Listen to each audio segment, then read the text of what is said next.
Stand clear of the closing doors, please.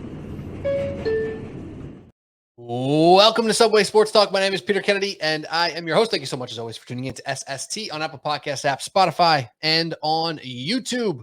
Joining me today, back for a couple week hiatus just because of scheduling. I was away on vacation. Thank you to anyone who listened to back-to-back solo pods the last 2 weeks, talking NBA 2 weeks ago, talking quarterbacks going into the playoffs, which we are going to revisit. But joining me first time in a couple weeks, we missed you, Pat Boyle, my friend. How are you? Pete, what's up, brother? I just want to say here first and foremost that I don't think it's a coincidence that my dad gets a New York Giants lamp for Christmas last year. And I'm like, you know what? Yeah, I'll take it. Room filler for the new apartment. And it's sitting with me right behind over my right shoulder, as it has been for most of this year. And those of you who are watching on YouTube can see it. And it's no coincidence to me that I put a Giants lamp in my room and the Giants are now in the divisional round of the NFL playoffs and Daniel Jones is balling out of his goddamn mind. You're welcome, Giants fans. You're welcome. I think to add to that, it's almost a metaphor. It's a passing of a torch, right? Like a lamp is very similar to a torch. I think Mark Shenlugan, who's not here today, he didn't mean to, but he accidentally passed his Giants fanhood torch to you, Pat. And now you actually support this team and think about this team in a realistic manner. And if not realistic, maybe a positive manner. Whereas this so-called Giants fan, Mark Shenlugan, is the biggest Giants hater that I know. And I think Cody O'Connor, who's also joining us, has joined us many times this year. Cody, I'll let you go in a second here. I think we officially, as the two Giants fans in our little group chat there, officially stripped him of his fanhood. Is that fair to say? Cody, what's up, bro? Yeah, what's up, Petey? I was wishing that Mark would be here. We're still arguing in the chat. And yeah, it's stripped. We're in the playoffs and you're still hating on your so-called team. I treat him now the same I'd treat like my Philly fan friends who are just, like that hater, but they at least are fully admitting it. Like they're not pretending to be this fan. And I wish he was here to defend himself, to rebuttal with us. It would be fun. But man, Sunday, what a game, what a win. I'm euphoric right now. Pat, if it is your lamp, then in the words of the great Brick Tamlin, I love lamp. Let's go, G-Man. Very well. Very well played there, Cody. I don't know where I thought you were going there. I thought you were going to say something about rubbing the lamp or something along those lines, but that was very good. It was remiss of me to not bring up the Giants win, right? I'm so caught up. Mark Shenlugan has so much real estate in my head right now that we stripped his fanhood away from him. He actually stripped it from himself because literally during the game, Cody, you texted and said, "Are you even rooting for the Giants right now?" And he said, "No." That's it. He just said no because it happens, especially when people who are listening to this who've never done a podcast, never wrote a column or put their takes out there for the world. Not that we're some special people who have this crazy following. Obviously, that's not the case. But when you do this frequently and you put yourself on the line and you make takes, it's really easy to sometimes root for your takes over your other feelings. I know, Pat, you can totally attest to that, if not personally, then for anyone you've worked with, where it's like, oh, this person's a Knicks fan. All they do is crap on the Knicks because they had a take. They want it to be right. And now they're going to die on that hill, even if they are, dying on the hill. So it's difficult. So I'm not blaming Mark. One thing that I don't know if he's fully understanding, and we'll get to the specifics here in a second. I'm going way around about here, but I'm not that far off from Mark, right? And his big gripe is that he does not think Daniel Jones is good. That is going to be a big question that we're going to talk about here in a minute because it's important to talk about it from a multitude of perspectives to say, who is he as a quarterback? What's his ceiling? What's his floor? Where was it 6 weeks ago? And then, 4 months ago? And where is it today? Those things are all super important to kind of consider when you're thinking about paying somebody for 4 or 5 years over time with a whole boatload of money. That stuff we're going to get to for sure. We're going to talk about the Giants. We're also going to talk about quarterbacks around the league after that as well. kind of talking about the tiers. If you listen to last week's episode where I tiered out all the quarterbacks entering the playoffs, we'll discuss any movers, anybody who Pat and Cody disagree with, and we'll obviously preview the divisional round of the playoffs. So back to Daniel Jones here. That's the question. And Pat, I kind of want to go to you first, because if you go down the archives of Subway Sports Talk Instagram feed here, you can find a video from 2 years ago. It's the original first year of Subway Sports Talk where you and I are talking about Daniel Jones. And you went on your little take saying, I see some of the talent and I can see this positive thing, blah, blah, blah. You're on the positive side, but not crazy. I went on the other way and said, I need to see him win games. I need to see him make things happen. I know the situation's not great, but until he starts actually doing something that matters, it's going to be hard to trust him in any way, shape, or form. You get the picture. Those things were all true for the next 2 years. Now, today, people can say with more confidence, they feel better, they always felt this way, or etc. And then there's Mark. So, Pat, right now, entering the divisional week, seeing what we saw all season long, what are you thinking about? What are you saying when trying to talk about Daniel Jones as a quarterback in this exact NFL landscape? I'm going to say right in this present moment, and we had this discussion earlier today, and if you think about how much talent a guy has or how good he is, if you're trying to put a quarterback into a ranking or a tier, that's one thing. Based off what we've seen this year, and I understand Daniel Jones was mediocre in the past. I totally get that. I mean, Jalen Hurts was nowhere near an MVP candidate last year. Now he is. Based on, and I would think most people have Jalen Hurts as a top 5, top 6 quarterback in the NFL. Based off what we've seen this year, Daniel Jones is right on, if not inside, the top 10 quarterbacks in the National Football League. And I think he has continued to prove it all year. And I'm going to lay out 3 quick reasons here why. The first one, and it's pretty plain for anybody to see, I don't think anybody was picking the Giants to go to the playoffs this year, not unless it was some kind of fabricated hot take. We all picked them to go under 7 wins. Most people thought they would win 4 or 5. Year one of a rebuild. They have arguably the least amount of talent in the receiving core. Their number one receiver is a guy who played 20 snaps across 2 years with the Buffalo Bills, thrown to the scrap heap, practice squad receiver. He's now turned into the number one weapon for the Giants, Isaiah Hodgins. Kenny Golladay, who was supposed to be the number one guy, up until week 18 when he finally catches a touchdown pass, was invisible. Put him on a milk carton. And you've got a run block first rookie tight end, Daniel Bellinger, as your primary weapon tight end. Sterling Shepard gets hurt yet again. Wan'Dale Robinson, who had a lot of promise, gets hurt. So your top 3 receivers are Isaiah Hodgins, Darius Slayton, who drops a critical would-be first down, game-icing catch. Still had a pretty decent game. And Richie James, who is a punt returner, moonlighting as a wide receiver in the NFL right now. Saquon Barkley's been great. He's run the ball awesome when the offensive line has blocked for him. I think Saquon has been able to run for a lot of success this year, partially because of the threat of Jones's arm at times. I'm not saying he's got an elite arm, but that's been able to keep teams honest. If everybody knew Saquon's running the ball every single snap, he'd get shut down. And that happened for a couple of weeks when the Giants went through that tailspin of the season, but also because of Daniel Jones's legs. He is right up there with Lamar Jackson. He is right up there with Josh Allen in terms of his danger in running the football. The Minnesota Vikings, as bad of a defense as they are, they knew full well, can't let them run. Can't let them run. Everybody knew all year, hey, got to worry about, you can't let Daniel Jones run. And all he did this year was account for 700 yards on the ground and 7 touchdowns on the ground. And having, games where he's running for 107 yards against Jacksonville, running for 71 yards against Washington, running for 91 and 2 touchdowns against the Colts. So, yeah, people know he can run. And he's still that damn good. He is so fast. He's such a physical runner. And you don't think he is because he's this quiet Eli Manning-esque attitude nice guy. But he's run people over. He gave a stiff arm. I forget who it was to the Minnesota defender. He gives a stiff arm and keeps trucking, takes hits in the open field. So all of his skill sets combined, plus the fact that the Giants had basically zero talent offensively, and the fact that he has continued to get better as the year has gone on.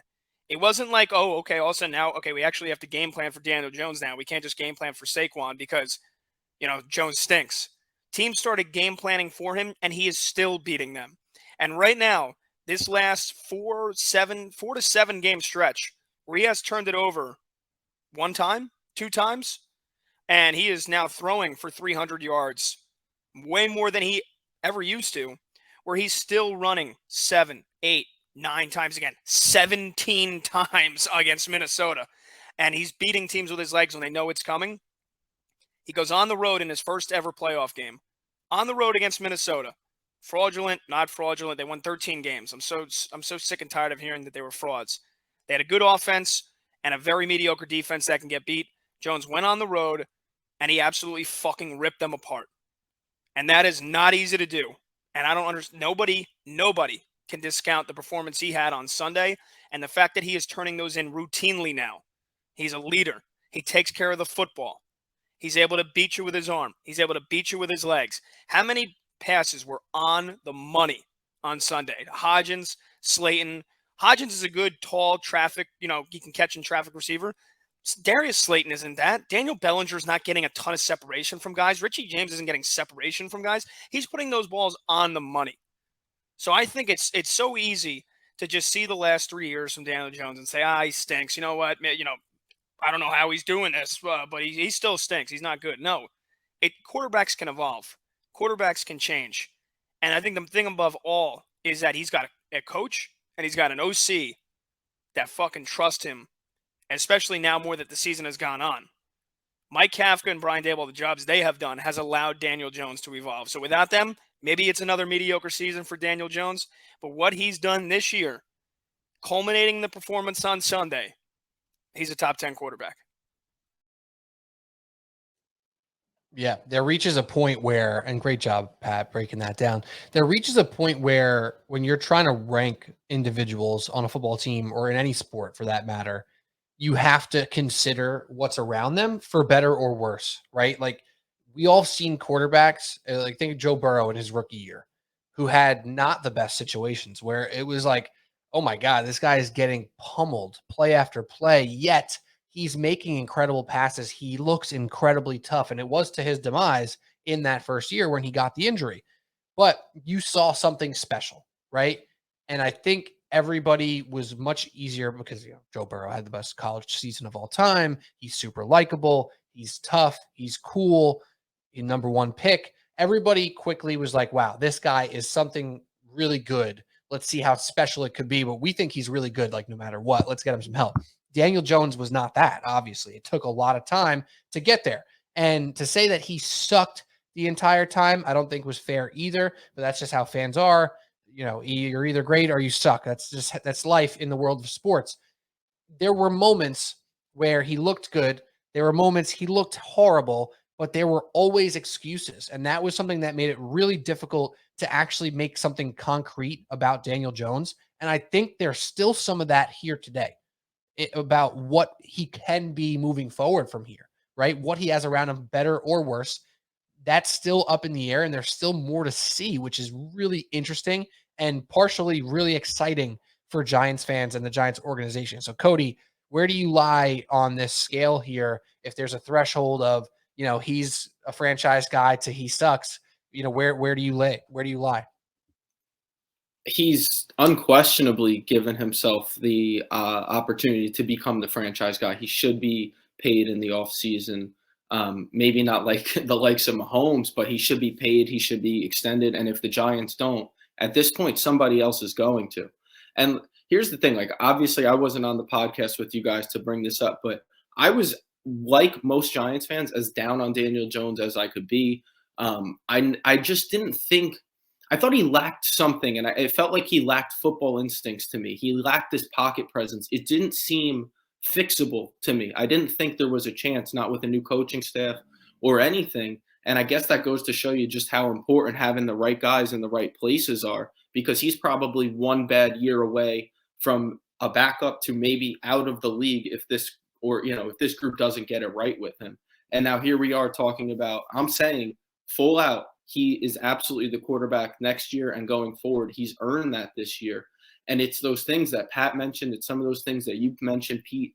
But what I've seen from Daniel Jones this year that I'm so impressed with, and we're going to now for the second time use Eli-esque in a different way. Mark Shen is definitely cringing as he hears that. But I've seen a guy who in the biggest moments makes the biggest plays. Like he's answers the call on big drives when you need it. He's finished out games this year on the offensive side of the ball. And that's why it's frustrating when somebody kind of hides behind some of those stats of his numbers in the game, of his touchdown passes or his 200-plus yard passing games or whatever you want to hide behind. Because sometimes it's the fact that his legs got you that first down that put a game away or extended the drive that's going to, waste more time on the clock, things like that. And just going back to Sunday, they go down 7-0 in Minnesota. You got all those idiots chanting "scold" throughout the stadium. First play from scrimmage, they get a nice run to Saquon, and it's called back for holding. So now he's 1st and 20, down 7-0. Again, in enemy territory, that's a good Minnesota team. And he just methodically moves down the field. Boom, drops one off to Richie James, gets that back, and then moves down the field. Saquon finishes it off. They get a stop afterwards. I thought that the Vikings gifted the Giants that 3rd and 1. Remember they ran that play to Jefferson back to Kirk Cousins. I thought they outthinked themselves in that moment. I said it in the moment, like, you got too cute there. And he takes full advantage, pushes it to 14-7. Late in the game, the Vikings tie it up. He pushes it right back down the field, scores again, answers the bell once again. He's done that all year in my eyes. So again, a guy that I was down on. I wasn't, I don't think you were either, Pete. And I don't know many Giants fans who were still in the camp of like, hey, this guy can do something. A couple years ago, I said, hey, he can make some throws, man. Maybe there's something.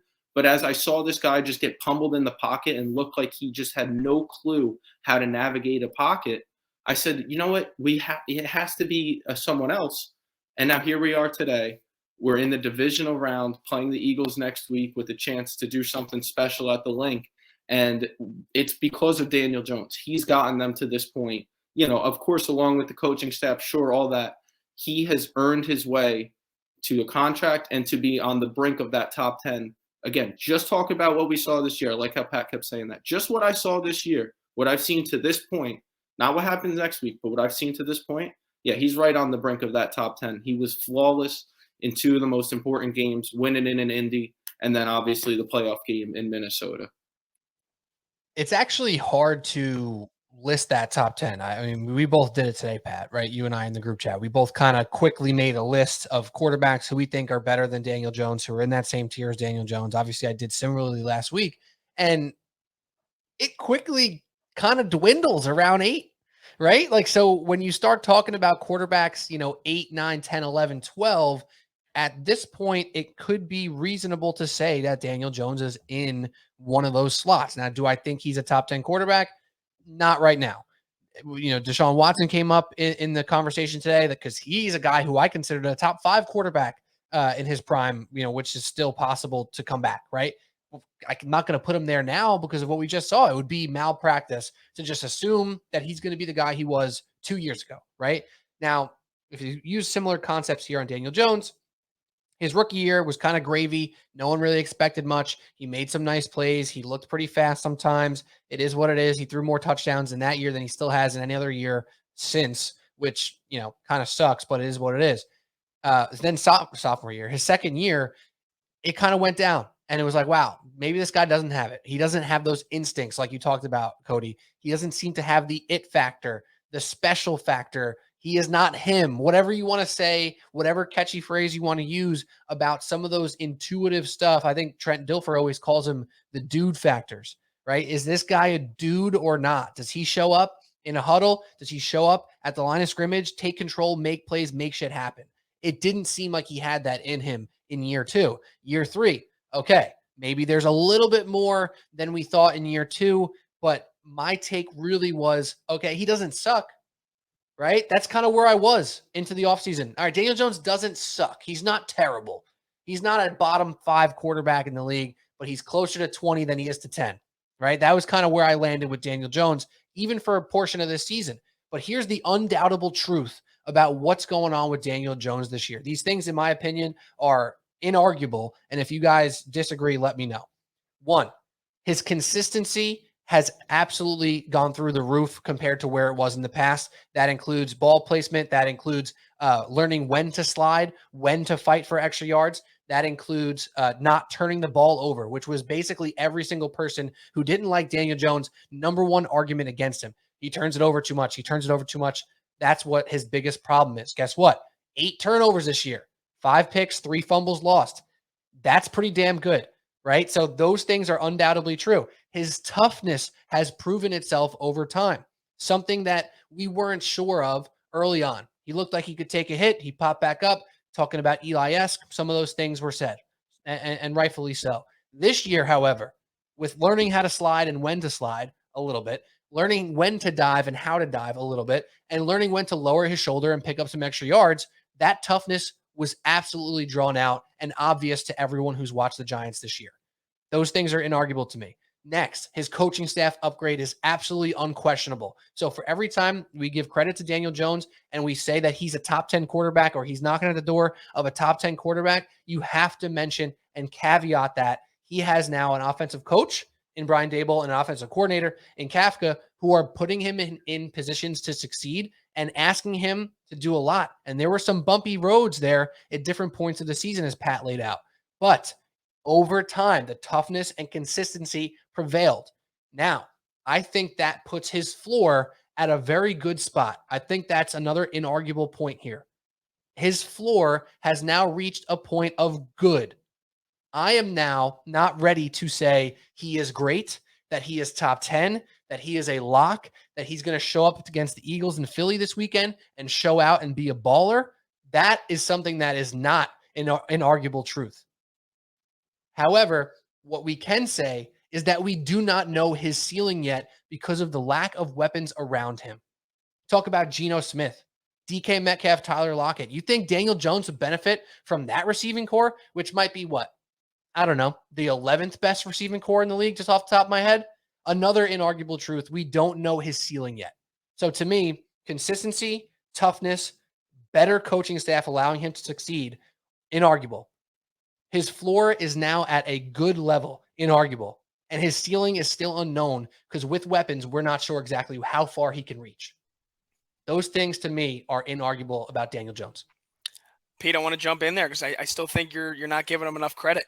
Think about everything you just said. You just made an argument for I think the opposite side. Wait, I didn't give him enough credit, you're saying? Yeah. Look at everything you just talked about him. You just gave him all the respect, all the deserved respect that he has earned this year. And then you pointed out the truth that they have a terrible receiving core.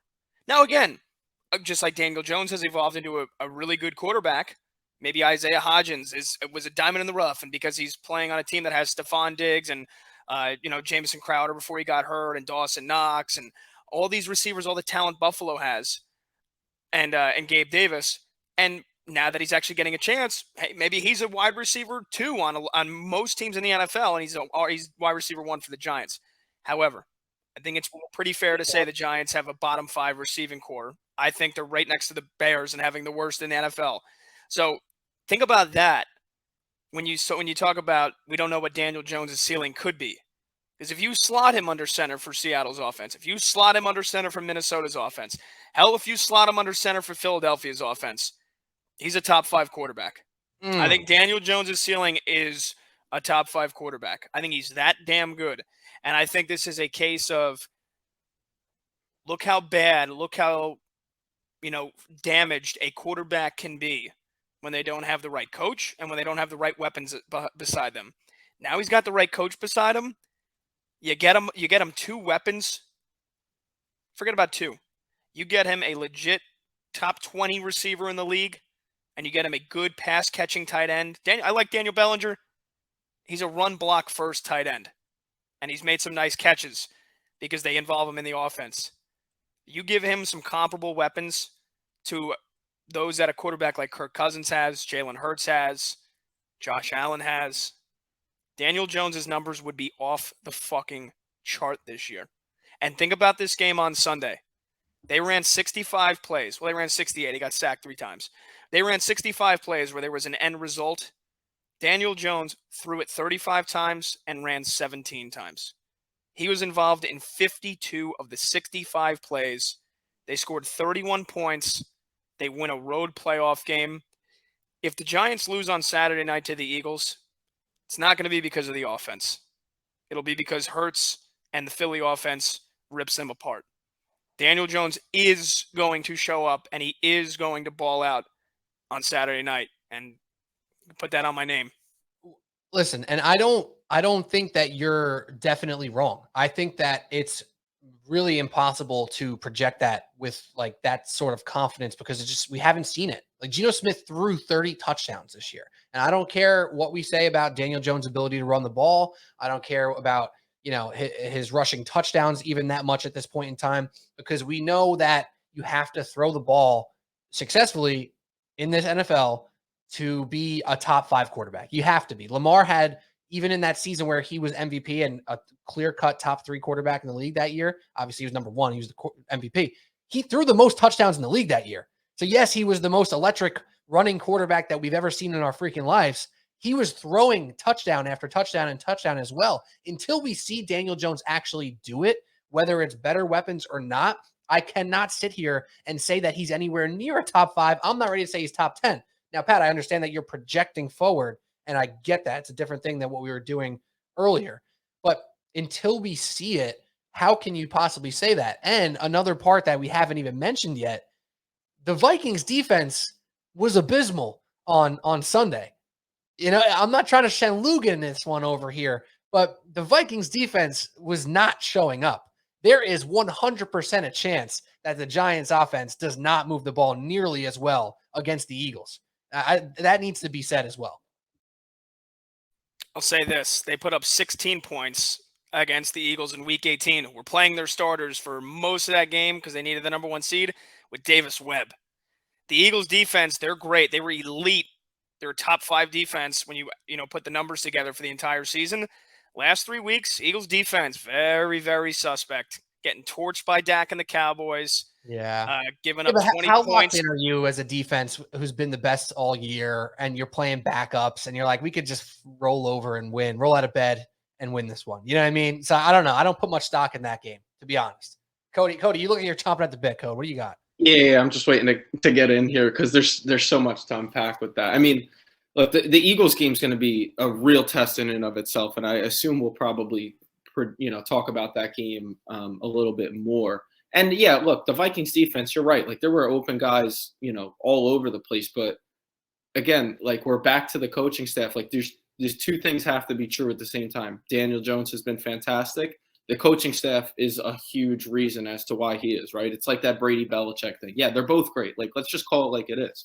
Right now, Dable, Kafka, they're just putting him in a position to succeed, using his legs, like things that he just never has had in the past. And he lit up that Vikings defense. He wasn't good against them. He wasn't great. He was flawless against them. And he did it to the Colts. So 2 games, again, winning in against the Colts. You could say what you want about them. Winning in, and they dropped a 30-piece on them. And then they dropped a 30-piece on the Vikings. And they haven't scored 30 points since 2020, since COVID, for crying out loud. And in the 2 most important games, he lit them up. It wasn't just an average good performance. So it all matters. Like that all comes into play. I don't know. Top 5 is tough. You're comparing him to some of these guys that like there's a guy like a Trevor Lawrence who like, where's he going to end up on this list? That guy's got to be projected somewhere. And we're going to talk about him and Herbert who whatever. But one thing's undeniable. It's that they can win with Daniel Jones. They can beat, I think they could go in and beat Philly. But it's going to take the whole complement, man. It's going to take Daboll having a hell of a game plan to slow down that Eagles pass rush, to either run the ball, get the ball out quick, move the pocket, whatever you want to do or have to do. It's going to take him. It's going to take Jones. It's going to take everything because that team's a 1 seed for a reason. And I'm not really putting much stock in the Week 18 game. And the only, there's that whole, it's hard to beat a team 3 times, but that second time wasn't really the Giants. So it's, it's just a couple things that are true, I think, all at the same time. But biggest moments, Daniel Jones played his best ball. There's something to be said about that. I think for me, and if you guys want to move on after this, I'm cool with it. I just think the goalposts have not been moved nearly enough for what Daniel Jones has done this year, to where there's a lot of Giants fans, I feel like, and people in general that are like, oh, wow, I guess Daniel Jones is like, okay. No, he has been fantastic this year. He has been incredible this year. And I know people like to, they like to hold on to the past. and that's fine. But I feel like this, like you said, Pete, the floor shouldn't just be moved up, 5 feet. The floor for Jones should be moved up 20 feet right now based off what he's done this year. And I just don't think he's getting enough credit. I think a lot of people say, oh, well, yeah, well, it's all the coaching. It's the scheme. It's Saquon Barkley. Daniel Jones, like I just said, he basically was the main weapon in 52 of 65 offensive plays on Sunday. Yeah, and Sunday was incredible, dude. I don't want to take anything away from Sunday. And that was my point to my buddy Alec in text message. I enjoyed the hell out of Sunday. I was hyped. I thought it was the best game I ever seen him play, even if, there may be a statistical game that was better. That was just the most perfect game. Like you said, flawless before, Cody. I couldn't agree more. That felt like his most flawless game of his career. It felt almost perfect, right? Obviously, you could take a few throws back. You could make some decisions here and there, whatever. It was incredible. Pat, maybe you're right about the goalpost needing to be moved up a little bit more. I think, though, if you want to say that, then, and maybe you did, and that's why it's fair for you to say that, then you have to move the goalpost down even more last year for the shit that he dealt with Jason Garrett. Come on. Get this guy off NBC, please. Chris Sims at least says something interesting sometimes. Him and Chris Sims and Jason Garrett next to each other. It felt like I was in a freaking Jordan Peele movie. Goddamn. Anyways, off track there for a second. So if you're moving the goalpost forward now, they needed to be moved back last year. And Pat, you did that. So it's very fair for you to do this, I think. But I think if we start talking about top 5, it's just too big for the britches right now. It's too big for the britches, and there's still a big-time opportunity for him to kind of fall on his face a little bit this week, and we have to accept that as a possibility because the Vikings defense has gotten shelled many a times this year, and the Eagles just haven't. Pete, and I'm totally ready for Mark to come out of hiding, Mark Shanlugian to come out of hiding and hop on this podcast next week and drill me as much as he wants if the Giants end up losing this game 21-3 and Jones turns the ball over 3 times. I'm ready for that. I think those performances from him are gone. I think he is ready, even if they can't move the ball, if he's not going to throw for 300 yards. I think that's preposterous to think. But I think if you're looking at a game where Daniel Jones throws for 215 and then he can run the ball 14 times for another 60, 70 yards, not turn the ball over, Giants are going to have a chance to win this game. And I know Cody said it. Cody thinks they can. Be very interesting to see what kind of Giants team we see, what performance we see on Saturday night. Because I know, people like to say it's tough to beat a team 3 times. It's not like as skewed as you think. I think teams that are playing a team for the 3rd time and they're at home, I think their win percentage is like 63%. So or 67%. So it's actually not that tough to beat a team 3 times when you're playing them at home the 3rd time. But think about this, Eagles coming off the week off. And I think there is a lot more to read into with Jalen Hurts' shoulder/collarbone than they are liking to lead on. I think that he might have some, serious damage that if they're not the number 1 seed, if they're out of the playoffs, he would have been shut down for the season. So I think the Giants defense, they've got to absolutely ransack him every chance they get on Saturday night. He wants to run the ball. You better make him feel every single goddamn yard he's going to pick up. That's a very good point, honestly, Pat. It is because the Eagles, or I should say the Giants have gotten healthy at the exact right time, and a lot of other teams aren't, right? Like the Bengals, for example, they're just not getting healthy at the right time. Cody, you have one more thing to say before we move on? Yeah, Lane Johnson's another one. He's dealing with an abdomen, and he's, I think, questionable at this point. But even if he plays, he's not fully healthy. He's got to deal with Dexter Lawrence on that interior line. I mean, there's a path for it. That's all I'm saying. Not that it will happen, but there's a path. They're a 7-point dog, at least last time I saw. So it's an uphill battle for sure, but there is a path, man. If they game plan well, if Hurts maybe is, like you said, a little more hurt, if they can get through that interior line and they have to neutralize that Eagles defensive line, I think that's, this part that scares me the most, especially with the chance of Daniel Jones falling on his face, like you said. I think that's the way it would happen if that Eagles D-line would just terrorize, especially like an Evan Neal over on the right side who's had his struggles. But yeah, there's a path. Of course, I believe that. There's no reason to be a fan if you don't think your team could win in the playoffs when they're there. That I agree with. And then taking my fan hat off, I think about what I would think if this was, I don't know, I'm just trying to think of another team. If this was the Lions, I don't know, if this was the Lions or the Bengals 2 years ago on Joe Burrow's first year before he went to the Super Bowl, right? Like something like that, where all this hype now, and we have Bill Simmons on his podcast, Cody, I'm sure you heard this, call him Josh Allen who thinks. What is he? The thinking man's Josh Allen? Is that what he called him? Daniel Jones? He called him, the thinking man's Josh Allen. Yep. which obviously he was being a little tongue-in-cheek, right? He wasn't actually saying that Daniel Jones is Josh Allen and better, but he was saying it a little tongue-in-cheek, but we get it, right? Like, if I wasn't a Giants fan and I was looking at this Giants team right now, I would say, wow, everybody's talking about Daniel Jones and how good he looked. Everyone's talking about the Giants being a Cinderella team. Oh, do they have some shades of this team and that team? Do they have what it takes? Are they getting healthy at the right time? Like, when everyone starts talking positive about a team like that, whether it's my team or another team, my antennas go up and I say, hold on just a second. Are we sure? Are we sure that they're not running into a juggernaut that we've looked at as the best team in the league this entire season? Right. So we'll talk about that in a preview in a little bit. We would definitely will, because I think it's really interesting. And the spread currently is 7.5. But anyways, Subway Sports Talk. Yeah, Cody. I'd be remiss if I didn't bring up the 2007 Giants, who went into Dallas the 1 seed after getting beat twice by them and beat them in Dallas. So all Giants fans have to be thinking that. I know I've been. It's a fair thing to think, 100%. It is. And the 15-1 Packers in 2011, right? Yeah, and then obviously the Patriots when they got to them in the Super Bowl twice. But goddamn, I mean, I don't know. Maybe I'll talk myself into it. I'm not going to bet against them. Just as a fan, I will not bet against them. I'll probably just bet a little bit on them just for funsies. I'm not going to make that one of my picks this week, most likely, but we'll get there later in the week anyway. All right, Subway Sports Talk, Pete Kennedy, Pat Boyle, Cody O'Connor. Let's talk about the other quarterbacks across the league here. And, we didn't do enough highlighting of the defense, like Dexter Lawrence looking like an absolute savage on that game, but it's not time to talk about defensive linemen. It's time to talk about more quarterbacks. So if you missed the podcast last week, I basically tiered out all the quarterbacks that were going into the playoffs. I recorded it before week 18. So some of the quarterbacks on the list were not guaranteed slots in the playoffs, like Aaron Rodgers, like the Titans quarterbacks, like Mac Jones and Kenny Pickett, even Jared Goff. They didn't make the playoffs, but I included them all because I recorded it before the playoffs started. So for the fact of that list, I'm going to keep the list the same.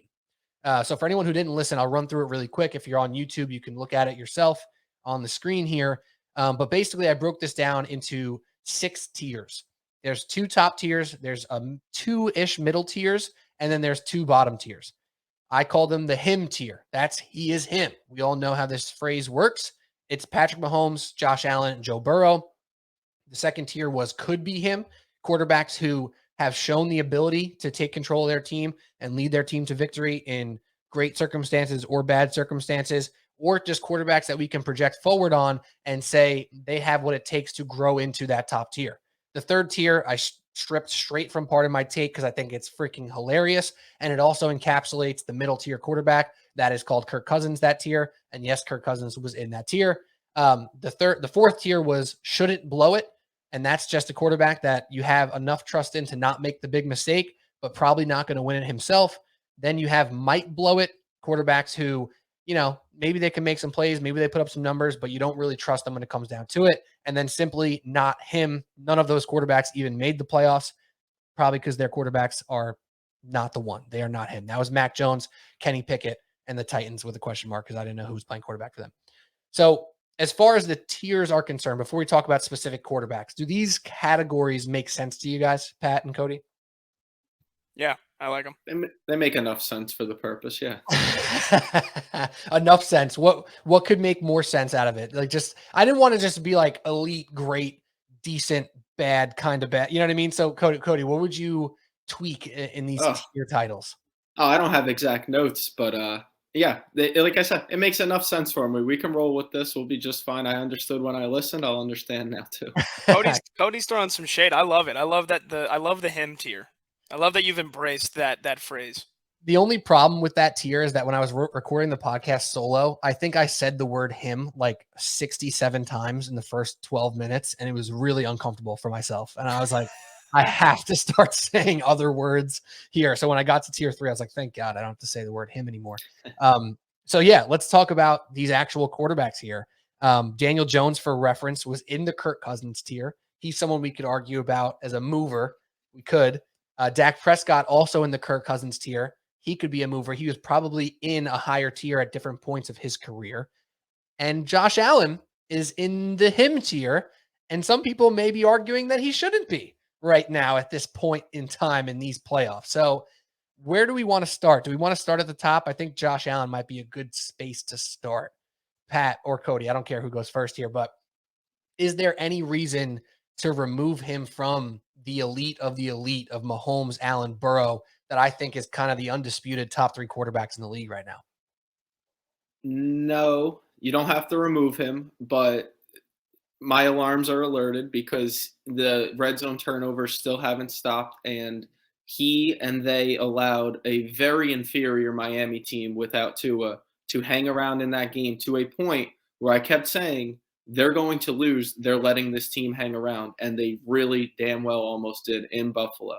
And they had their chance to go up 21-0. They got a call turned back, ended up being 17, still very comfortable. They went up quick. It looked like it could be a blowout. And I don't know what goes on with Josh. Like, he gets bored or something. And if he does that next week against Joe Burrow, if he does that against a more capable team or quarterback, he's going to be in some trouble, man. But you can't take him out because he still is that alien. He still has the ability to use his legs. He throws a deep ball to Stephon Diggs to start that game, and you're just like, yep, he is him. He is very belonging in that top 3. I think it's for sure cemented that those 3 are in there, and Jalen Hurts probably has to win a couple playoff games to work his way into that category with them. Justin Herbert might be on the move elsewhere.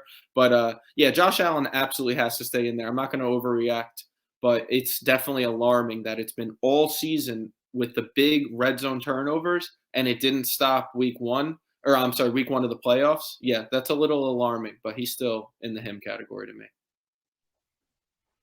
I would agree with most of what Cody said. And the one thing I want to say, and I think I texted this to you guys on Sunday watching that game, I mean, you're right.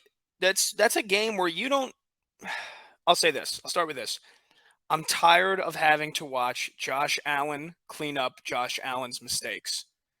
Because when they're in a game against the Kansas City Chiefs or the Bengals, you know he has to be elite. And he usually is. The Bengals lost that game last year because of the defense and because of stupid coaching from Sean McDermott, kicking that ball, not squib kicking the ball. Did they squib kick it? And just the way that their defense collapsed when you needed to not give up 40 yards in the span of 13 seconds. So they didn't lose that game because of Josh Allen, and he will give them a chance to win every single one of those games every time. But it is the games like against the Dolphins and a Skylar Thompson where you don't need to throw for 500 yards. Just manage the game. He doesn't know how to manage a game. So maybe this point is irrelevant because I always trust that Josh Allen's going to show up in the big games because he basically has in every single playoff game in his career. He was absolutely flawless against the Patriots. They fucking curb stomped them last year in the playoffs. And then he throws for 329 yards, 4 touchdowns, and 0 turnovers in that game against the Chiefs. And the year before that, in his first playoff appearance, played a very good game against the Ravens. I don't think he turned the ball over in that one. And then again, losing to the Chiefs, he turned the ball over one time, but he ran the ball for 88 yards and threw for just under 300. So playoff Josh Allen, when the chips are on the line and he's got to outduel a Patrick Mahomes, outduel Lamar Jackson, you can trust that he will.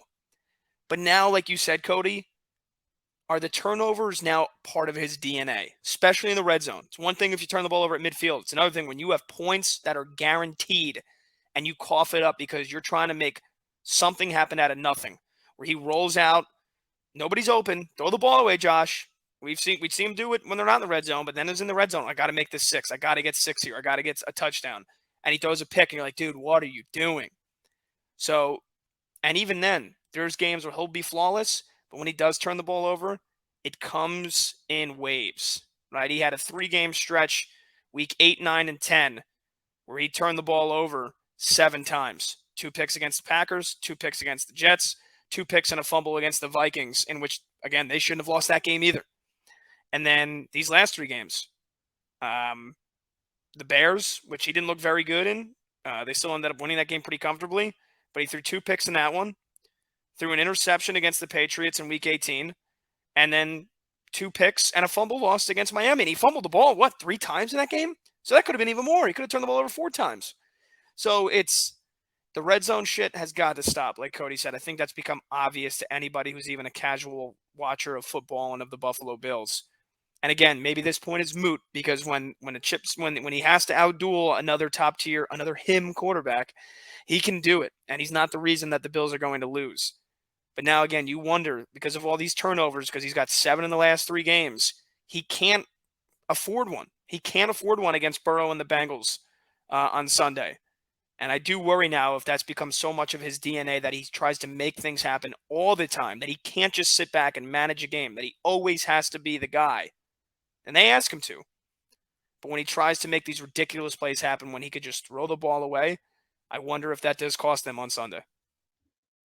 It feels like the disease of more, if that makes sense, where it's almost like Brett Favre and Mahomes had that a little bit.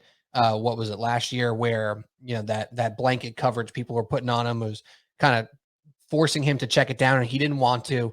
It's when you can make those throws, regular people, regular quarterbacks don't think about making those throws. And in week 12, in the second quarter, going into the half with a 10-point lead, yeah, sure.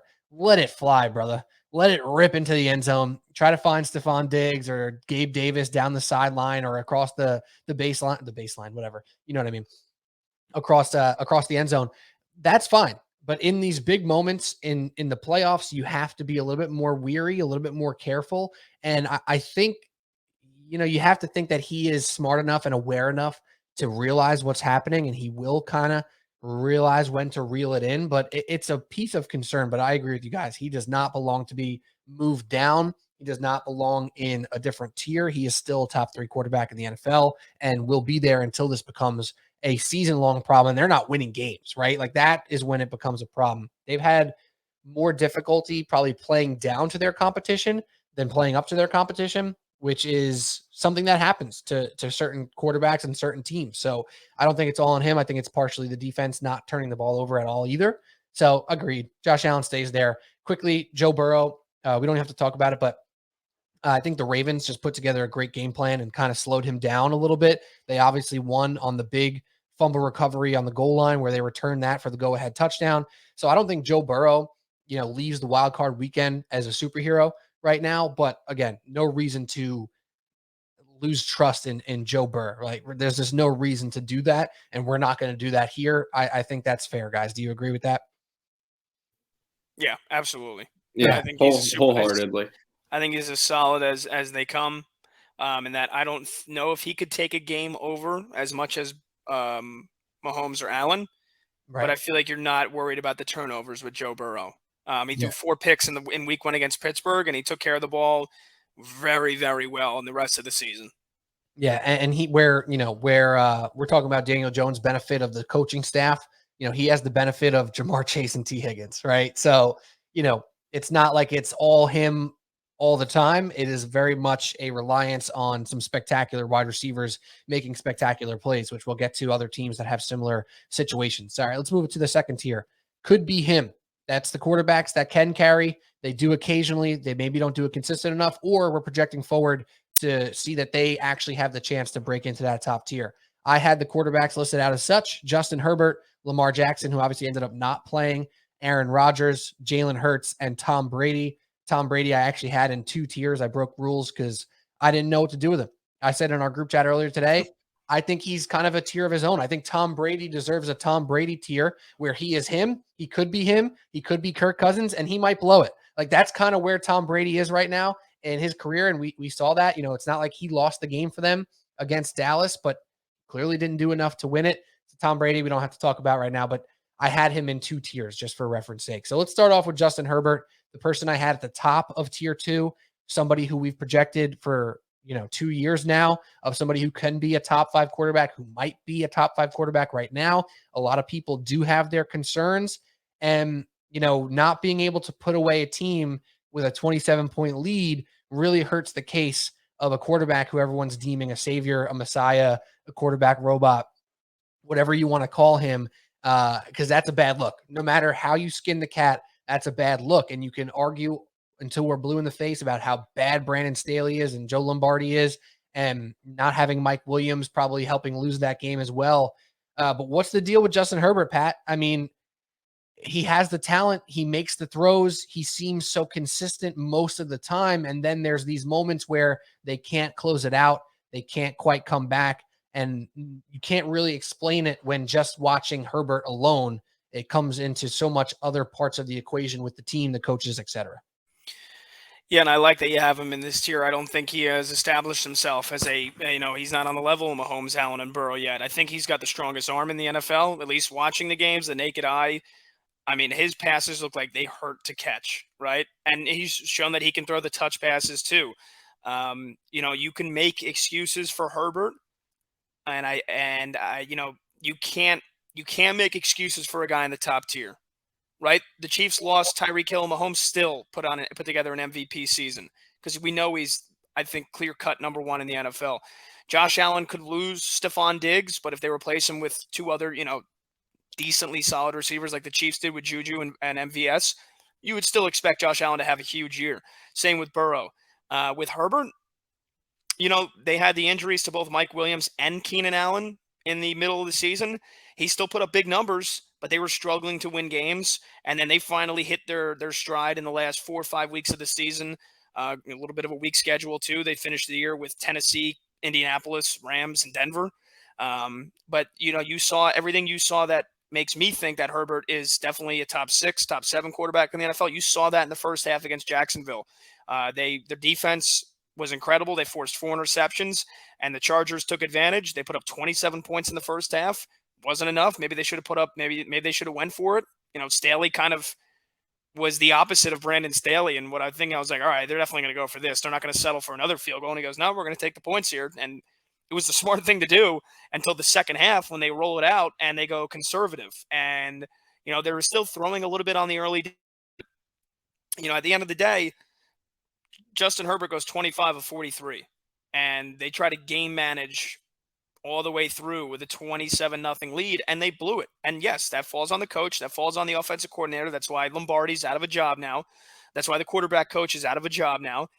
But I can't make all the excuses in the world for Herbert. He deserves criticism for that performance in the second half. He's got to tuck it and run on some of those plays. If guys aren't open, if they're just looking for checkdowns and easy throws, and the defense in Jacksonville knows that, and they're just playing tight zone, you got to take off and run. He did it on one play to get a first down, and that was really it. That was the only time he actually ran the ball. So he needed to use more of his legs. He needed to make more of those throws. And, again, you can only make so many excuses for the coaching and the play calling. Some of it's got to fall on the quarterback. So, yeah, that second half was definitely disappointing to see a kind of stalwart in his progression, because I was ready for Chiefs-Chargers round 3, just like everybody else was, and it felt like we were robbed of it.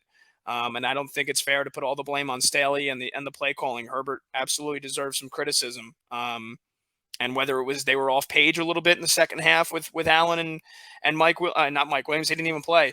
Whether he was off page a little bit with Keenan Allen or with some of the other Gerald Everett, Gerald Everett and Eckler, Josh Palmer, and with Eckler, if nothing else, he's the reliable weapon. He could just dump it off to on a check down or get him out in the flat and let him run.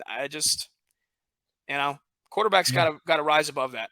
They tried to sit on the clock with passing, which is just crazy. It's just not what you're supposed to do. And when you do that, you're supposed to really lean on those checkdowns. And they weren't able to do so. Pat, the best thing you said though, right there, quarterbacks in the top tier are bigger than those mishaps from the people around them. They have to be. When you are a top tier elite quarterback, your receiver being down, your coach being a bum, your OC being stupid, that stuff kind of has to get pushed aside by you. And he wasn't able to do that for whatever reason. He was not able to, and we've seen him not able to on various occasions. Cody, Herbert, what do you feel? Yeah, so it seems like you guys are okay keeping him in the tier that he's in, so I'll be the one to do it. He deserves to be in the Kirk Cousins tier here, firmly in there until the stank from what just happened gets taken away, because he had their opportunity last year, didn't make the playoffs week 18 against the Raiders, and then it happened here again today. You cannot blow that game up 27-0, gifted the ball inside their 5. How many times did he get gifted the ball on plus side of the field as well? And he completely threw a rocket over Keenan Allen's head. Instead of being up 31-0, they settle for the field goal there at 27. The top 3 quarterbacks don't blow that game. Joe Burrow, for all the things that we want to talk about with Allen and Mahomes, and Herbert has these tangible things. Joe Burrow has that intangible thing, that leadership that I just feel confident that guy's going to go out and get it done. It may not look the prettiest, but he's going to win you a freaking ball game, and I'll bet my money on that. Justin Herbert doesn't have that, and he has to earn that back. I think it's you, Pete, who's been calling him the darling of Twitter. Is that your term? I think that's just some terms going around. Emmanuel Acho had his thing calling him a social media quarterback, which was very stupid because Herbert's like, yeah, I'm not a big Emmanuel Acho guy. Yeah, but I think that was Shen though. That was a Shen move. He is a little bit of that. So look at that. We're agreeing with Mark Shen. Mark, I hope you're still listening to this point. We didn't get too mean on you in the beginning. And look, it's not all Herbert's fault. I'm not trying to say that. A lot of blame has to go to Brandon Staley, who, if he keeps his job, I don't know who he knows. It seems like he does. And you know what? Some of that stank is from just the Chargers organization. Some of that just like the Bears never have good quarterbacks, or Ohio State never brings out a good quarterback, and Fields is dealing with both of those things. Herbert's on a Chargers team that just always seems to fail. I felt very, very comfortable when they went to when they made it 27-7, the Jags, taking the live line at 18.5, just being like, this is going to get close, because that's just kind of who the Chargers are. Yep. And that's not all Herbert's fault, but he's the quarterback. He's this guy that we all love because of the, again, tangible things that he has. But go win a game when it matters the most. Like, that's the most important thing. I think that's the point that we're kind of driving home with Daniel Jones. At least that's what I am. He's winning the games when it matters. He's winning big games. Justin Herbert has to do that. He has to kind of get back in those good graces. And I think Dak, in that Kirk Cousins category, is there for kind of the same type of reason to me, because he's got all those tangible things too. He's been big time. He's got back-to-back 12-win seasons, but he's there and he deserves to be there until he proves otherwise. I think Herbert needs to be kind of taken back a tier, drop down a little bit until he earns back to being in that, could be him, or he has the chance to be in the him. I'm not saying he's a scrub. Look at the other quarterbacks in that tier. Those are good quarterbacks. Yeah. But to me, I'm very okay with putting Herbert there because he has to get the stank off of this really, really embarrassing playoff loss. I think that's unfair to put him in that tier. I think he's way better than that. And as much as, again, at the end of the day, a lot of blame's got to be put on the quarterback for being partially responsible for blowing a 27-0 lead. But let's just go through this. Cody, the last Jaguars, the last 5 drives they had, touchdown in 1:30, touchdown in 7 minutes, touchdown in 2 minutes, touchdown in 3 minutes, field goal where they probably could have scored another touchdown if they needed to. So I agree with you, that throw to Keenan Allen that he rocketed over. Again, they had a chance. What was it? First and 10 inside the Jacksonville 30, and I think there was another pass that he missed, and then they missed a 40-yard field goal instead of, okay, we just get a couple more yards and guarantee that you go up by 13 rather than 10. And then that last drive, you can't take a sack on that first down and put yourself at 2nd and 17, where now you're basically already giving the Jaguars back the ball. So, yeah, again, he deserves some blame, but I think you're dropping him in a tier with Kirk Cousins and Trevor Lawrence. I think that's ridiculous. So wait, hold on here for a second, because I was just about to say, what is the epitome of the Kirk Cousins tier? Is that they possess the talent, but they don't possess the ability to take control when it matters, right? That is literally Kirk Cousins. He puts up the numbers. He throws the dimes. He makes big plays. He can put up 30 points regularly, right? But when it comes down to it, do you trust that quarterback to be the stalwart of an offense, to just put them together and glue together any sort of pieces you have? That's the epitome of Kirk Cousins right there, right? Like, that's why that joke with Part of My Take is so damn good. And it's why Kirk Cousins occasionally can lift above his own tier, right? Like, when he's playing well and slinging the pill and making plays, Kirk Cousins could be him, maybe, right? Like, maybe he doesn't even belong in his own tier occasionally. Now, I think that's Cody's point a little bit. Yeah, and I got to go back a little bit, Pat, because you're saying it's unfair to drop him in this category, but based on what? The guy's never won a single thing. He's never won a division. He hasn't won a playoff game. Like, he has to earn his way into the tier with some of these guys, and he just hasn't done it, and he just had his chance, and he blew it in epic fashion. And the thing is, he just I lost my point. Because you brought up, now I remember, I'm back on it. Because you brought up how the Jags went, touchdown, to all that stuff. Great. Hey, Justin Herbert, why don't you answer and sustain a drive and score a touchdown yourself? Because you are in this category, right? Well, answer the bell when they're making this comeback. Have a 6, 7, 8-minute drive, march down the field methodically, and put that game out of reach. That's what those guys do, and he hasn't done it.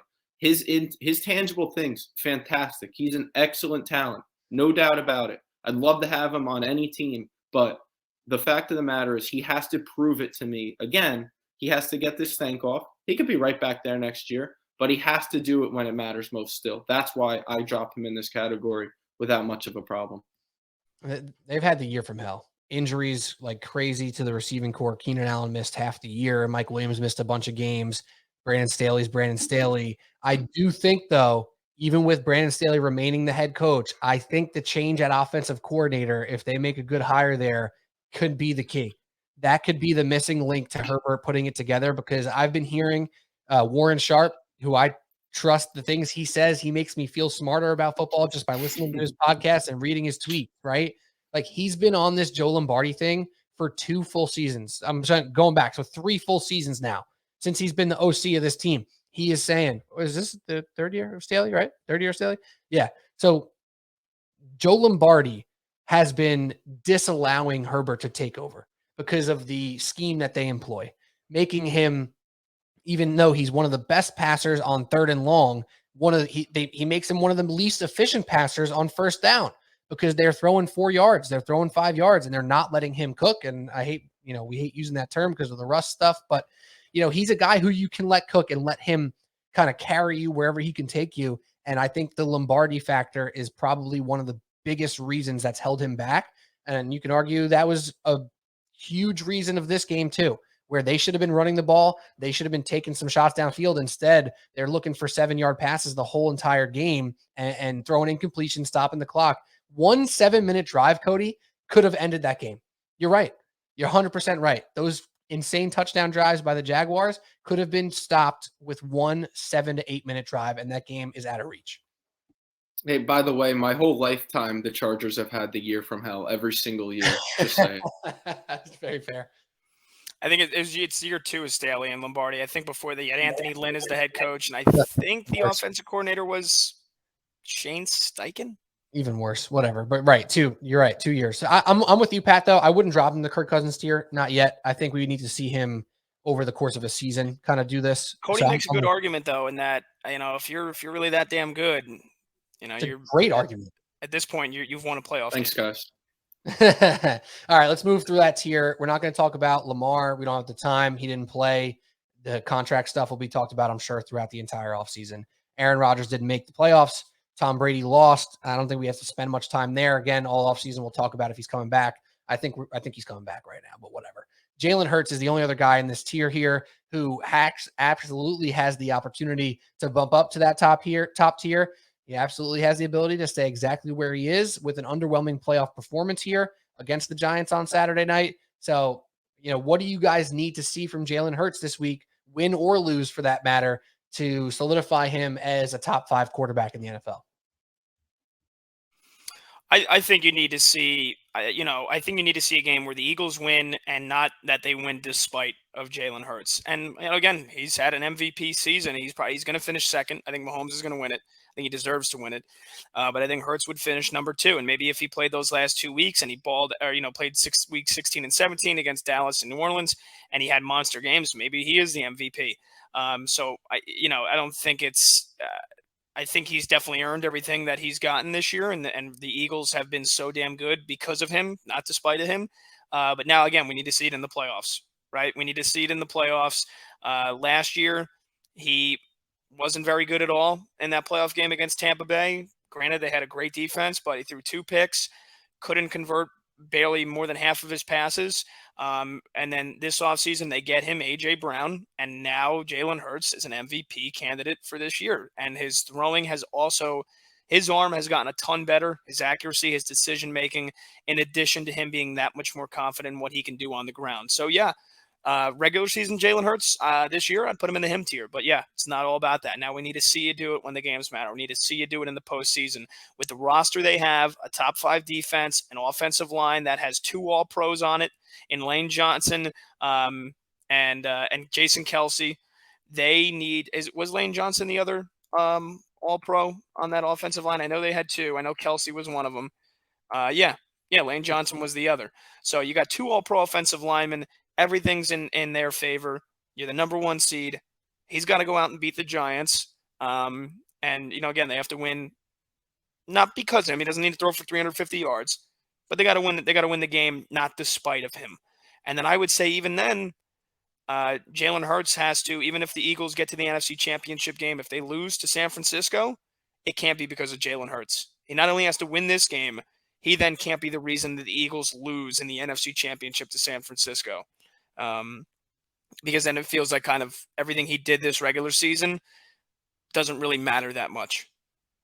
Right. Definitely not a fluke, but not the top tier yet. I agree, Pat. I don't even have to add anything to that. I think that's perfect. Cody? Yeah, as long as he doesn't come out and just have an absolute stinker, he probably stays in this category.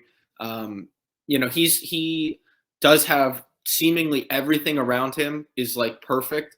Best offensive line in the game, amazing tight end, 2 stud wide receivers out there, great running game, all that. The offense is designed well around him. All that's true, but he's also balled out. They also had 2 weeks without him, and they looked abysmal offensively.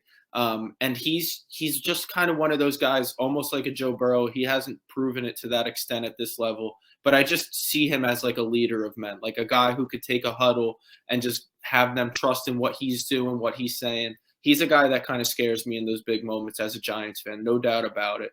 And he obviously had a fantastic year. I do think he wins MVP if he just plays those games, because they probably wrap up the 1 seed at that point.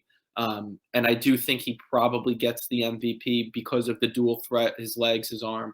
So yeah, I'm cool with him there. I think he probably stays there unless he goes on a Super Bowl run or he has an absolute stinker against the Giants in a big moment, and then maybe you drop him down into the Kirk Cousins. But he's probably right where he's supposed to be. Yeah, I think that's fair. And I hate that he's on the Eagles, man. I mean, my favorite receiver in the league has been A.J. Brown since he entered the league, and he's on the Eagles. And I like Jalen Hurts in college. I thought to myself, I think this guy can be an NFL quarterback, I think he could. And then in his first year at the Eagles, a little bit shaky, whatever, showed some stuff, but a little shaky. And then this year I was like, God damn, he's so good. He's so fun to watch. He's talented. He's a leader of men, like you said, Cody. And he's on the freaking Eagles. It sucks. It sucks so bad. But 2 of my favorite players in the league right there on the Eagles. And I'm going to be rooting against them wholeheartedly on Saturday night. All right, Kirk Cousins tier, the much debated Kirk Cousins tier, the middle tier, the true middle tier. It doesn't necessarily mean that you're bad. It just doesn't necessarily mean that you're good either, right? It could mean that you're great for 2 quarters and bad for 2 quarters as well, right? So that's the epitome of the Kirk Cousins tier. I do want to touch on Dak Prescott first. We mentioned that he's probably been in that second tier at different points of his career, and the turnovers like Josh Allen has been the thorn in his side. He showed up against Tampa and looked really good. Can we put him up a tier yet, or does he need to still do a little bit more to prove that he could be him? Yeah, I think he has to do a little bit more still, because that Bucs team that we saw all year was just not very good. They squeaked through the weakest division in the league. And look, Dak balled out. He left no shadow of a doubt. He did what he needed to do. I think he's just okay, though, in this tier because of the turnovers. Like you mentioned, if I'm not mistaken, he led the league in picks, even though he missed, 5 games this year, whatever. You know what I mean? He did not have a great season, albeit they won 12 games. But he's just too up and down for me. He opposite again. So now I'm going back. He just doesn't seem like the kind of guy that they rally behind all the time. Maybe sometimes he does, and that's why he's in this category. He's got those tangible things, the off-platform throws that he can make, but you also sometimes might want to see him use his legs more often than he does. Like, I think Cowboys fans would probably agree that while they really do like Dak, I don't know that they fully trust him. And I think those guys in that left tier, you pretty much fully trust, or at least are really close to it. And the Cowboys fans that I know, shout out Matt Hirsch, who's definitely listening. I know he's not all the way there with that, and I trust his opinion as a Cowboys fan. So I think he's right where he needs to be, unless he wins 1, 2 more probably playoff games, because that's what they expect over there in Dallas. You know, that's what they need to see over there, and they haven't seen it even with the one good win. They have to at minimum put up a good fight against, I think, a superior San Fran team. I'm sure I'm not saying anything you guys don't agree with.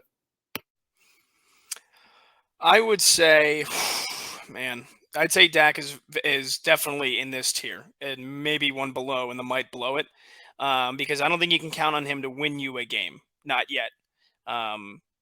When Dallas's offense is clicking, he fits in seamlessly. You know, I would say he won't fuck it up, right? Like when the run game's going, when they got Zeke and Pollard picking up 4 or 5 yards a clip, there's times where then Dak is so good with the play action because the run is so good. But I mean, he sells the play action really, really well. I mean, that 4th and 1 bootleg run was incredible.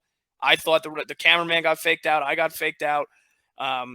So he's really great in play action, and he's got good touch, right? He doesn't have a huge arm, but he's got good touch, good accuracy in the way he can find Lamb, put Lamb in really good positions, put Schultz and Hendershot and Jake Ferguson, these, so generic vanilla tight ends, like puts them in good positions to get yards after the catch. But 2 games this year where I was like, dude, what am I watching? This guy sucks. Week 1 against Tampa Bay, where he goes 14 for 29 for 134 yards and a pick. And then week 18 against Washington, he went 14 for 37 for $128, threw a pick. And I'm literally watching the game. I'm like, dude, this guy has no idea what to do he has no idea what to do with the ball. He has no idea where it's going. He looks like he's never played quarterback before. And the fact that I saw 2 games this year from him against 2 relatively solid defenses, Washington solid defense, Tampa Bay, I mean, they just crushed them. And, I wouldn't say Dak won them that game. I would say it was an all-around team effort. He played great. He didn't fuck it up. Like, that's Dak at his peak. But when you need him to win you a game, when the run game wasn't working against Washington and you need him to just drop back and make a throw, man, there's a couple of games this year where he did it. I mean, he had a really, really good game against the Eagles in the Week 16 playing against Gardner Minshew where, it wasn't Jalen Hurts, but, I mean, the Eagles defense was still basically all out there, and he shredded them. That was like his best game of the year, not counting the other, Monday night. But, I mean, dude, there's been a couple games this year where I'm like, man, this guy's not winning them a game in the playoffs. And, I mean, look, again, he didn't fuck it up on Monday night. I can't take away credit. He played great. But I really, really – I think you're going to see the definition of Dak Prescott in the performance he puts on against San Francisco this weekend. Because they got the number 1 defense. They're going to probably stop the run game. Best run game in the league. Best defense in the league. Dak Prescott's going to have to win them a game this weekend. I don't think he can do it. And I think that squarely leaves him in the Kirk Cousins tier, right? Because that's the epitome. He might win you the game. He might lose it for you, right? Like, might blow it. Like Geno Smith and Jared Goff in that might blow it category. It makes more sense because you don't really think they're going to win you the game. Maybe Geno or Jared Goff can go on that game-winning drive, but the fact that they needed a game-winning drive was because of their shortcomings, right? So I definitely don't think Dak belongs lower than this. I think he's the top of the Kirk Cousins. He's more Kirk Cousins than Kirk Cousins at this point in time. And if you blind tested their stats over the course of the past couple of years, they're very similar quarterbacks. And if you blind test their late game performances, they're very similar quarterbacks. So I don't know. I think he's perfectly placed here. And we have to see what he does. If he shows out against the Niners, then, do we put him up? Maybe we do. But I think right now he's exactly where he belongs. Yeah, I got a quick story about Dak. I think cements where he is, because I'm watching that Sunday night game against Washington and I'm laughing and I'm like, this guy stinks. And Alyssa is watching with me, knows nothing about football. And she goes, does he really stink? And I'm like, kind of, yeah, like he kind of does. So like that's where I was at watching that, and I think that is the epitome of the Kirk Cousins tier right there. Right. That's just a little bit that you just need a little more sometimes, and you don't get it normally. You don't get it. On the Daniel Jones front, who's also in this tier right now, we already spoke about Daniel Jones a lot, so we don't need to rehash the entire thing here. Does he have a chance to be in a different tier than this, or is he right where he belongs as well? I think he's right where he belongs right now. Pat, Cody, I think you agree with me. Pat, what do you think? He's moving up, man. If he beats the Eagles because I mean, Okay. unless they beat the Eagles 13-10, they're going to have to beat them by scoring 20 to 24 plus points. He beats the Eagles, he's moving up. If they lose a game 33-30, he's moving up, right? I mean, do you disagree with that?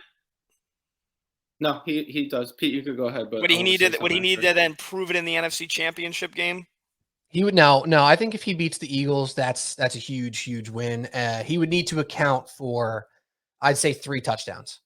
Like he would need to account for 3 touchdowns. It would throw 2, run 1, throw 1, run 2. I don't really care.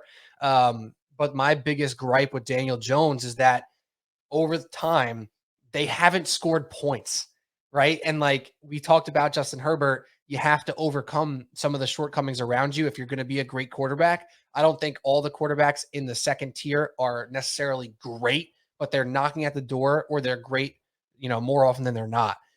I've never seen that from him over the course of time, right? He has 7 games this year where he had 0 or 1 touchdown accounted for. Great quarterbacks don't do that. I can go through his game logs from year 2 and year 3 where there was even more games where he didn't throw a touchdown, right? 7 games this season where he accounted for 1 or fewer touchdown. That's combining throwing and running. So you can't be that guy all year and then have a good playoff run of 2 games and then all of a sudden be next to Lamar Jackson, Jalen Hurts, and Justin Herbert. It doesn't work like that. So I think he is exactly where he needs to be. However, if he does account for 3 touchdowns and they beat the Eagles or they, lose a shootout 30-something to 30-something, like you said, Pat, yeah, I'll have that conversation for sure. But until I see him consistently put touchdowns on the board, I'm never going to say that. Never. I think all he has to do is win that game because that's the most important stat, unless it's in spite of Daniel Jones and the defense just balls out somehow. If he wins that game, he can be moved up because that is a hell of a team to have to beat. And now you're in the NFC Championship. You're in the top 4 quarterbacks. He can't be next to Justin Herbert, who's never even sniffed it. That's so fine. Yeah, fine. I yeah, guess. he can get moved up there. And I really want to say really quickly on Kirk Cousins that he did have a really good game against the Giants on Sunday. Like they did not lose because of Kirk Cousins. And I know he's getting a lot of slack for that 4th and 8 throw, but that same play worked earlier in the game. 4th and 8, he dropped it off to a receiver underneath.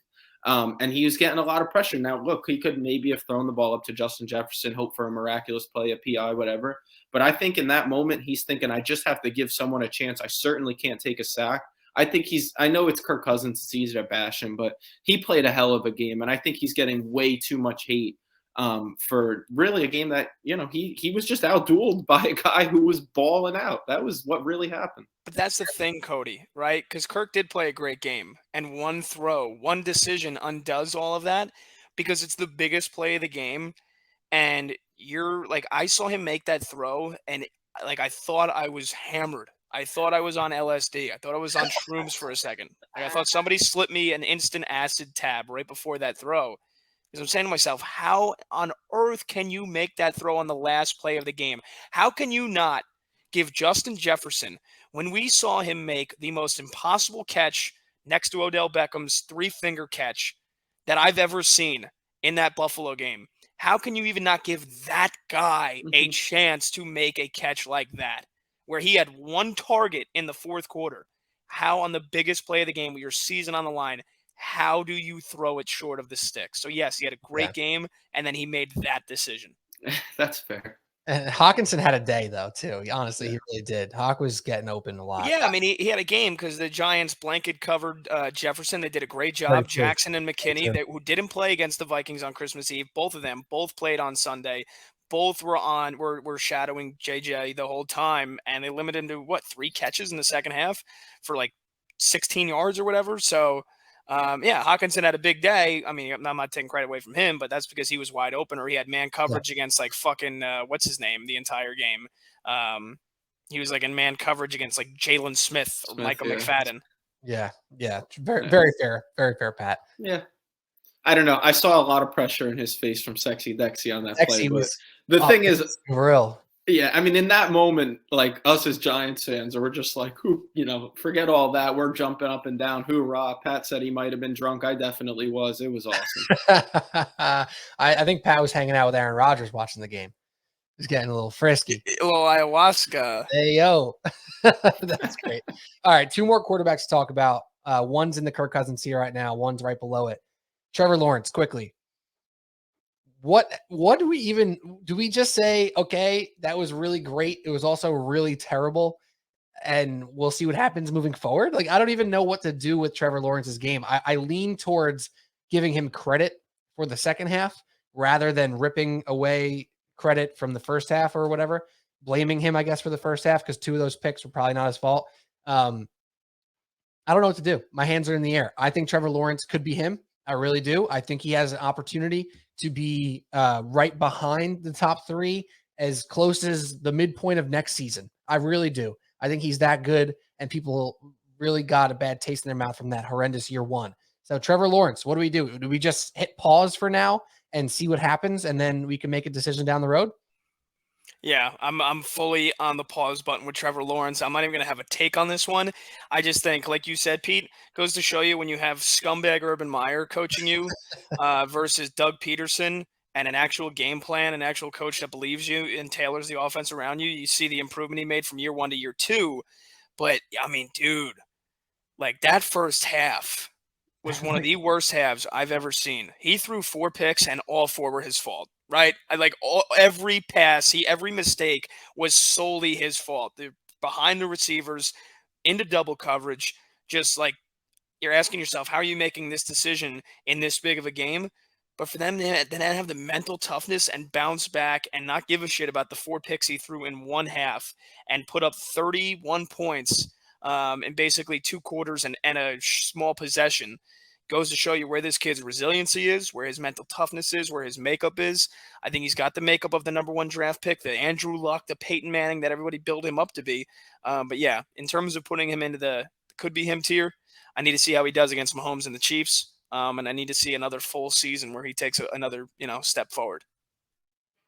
Yeah, and that drive before half too, like that's all part of it, right? It's not like he had the half to completely regroup. He still just threw 4 interceptions and comes back after a field goal, again, missed opportunity, and comes back, drives down the field, puts a touchdown on the board, and says, hey, we've got a shot here, But yeah, I'm cool with keeping him there. Kind of like how you got Kenny Pickett as a not yet, because I do think Kenny Pickett could be elevated.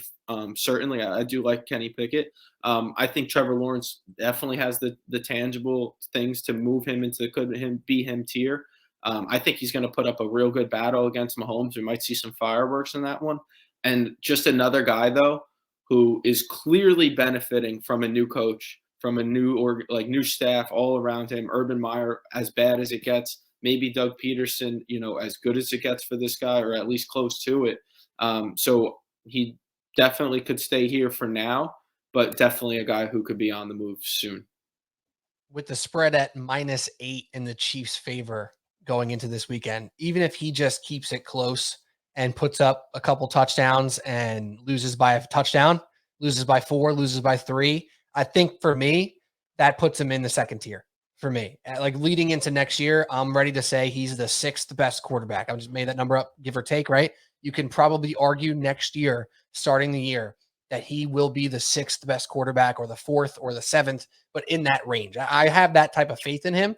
But again, it's hard to say that right now based off of the tale of 2 halves, really. So I'm with you guys. We'll keep him there. All right, Brock Purdy. I didn't really know what to do with Brock Purdy. I mean, he's undefeated as a starting quarterback right now. He's not making any mistakes. He has an absolute star-studded roster with Deebo Samuel, Christian McCaffrey, George Kittle, Brandon Ayuk, all well above average at their position. Brandon Ayuk would probably be a number 1 on most teams. You could argue he's the number 1 on this team because Deebo is such a hybrid type player. So they're stacked.